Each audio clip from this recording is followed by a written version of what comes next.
से रुके हैं और कोशिश यही है कि उन कामों को भी कंप्लीट किया जाए और उसके साथ साथ जो उमर अब्दुल्ला सरकार के और खास करके मेरे कायद और जम्मू कश्मीर के नेशनल कॉन्फ्रेंस के प्रेसिडेंट डॉक्टर फारूक अब्दुल्ला साहब और जनाब उमर अब्दुल्ला साहब के जो वादे इलेक्शनों के टाइम में हुए हैं उन चीज़ों को भी शुरू किया जाए। तो लिहाजा दोनों चीज़ें हैं कि वो काम जो 11 साल के अधूरे पड़े हैं पिछली सरकार के, जो पिछली सरकार ये कहती है हमने बहुत काम किए हैं, वो काम आपको दिख रहे हैं कितने काम किए हैं। अगर किए होते तो सनत नगर ब्रिज आज इतनी लंबी वो लड़ाई ना लड़ता कंप्लीट होने के लिए, उसको कितने साल हो गए और आज तक वो कंप्लीट नहीं हुआ।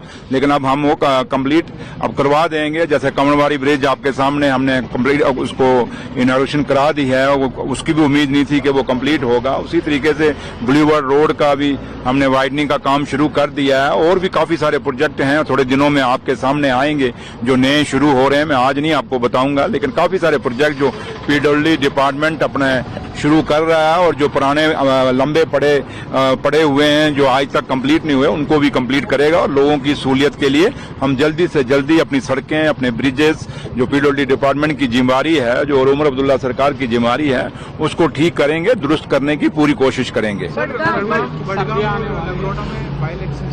जी,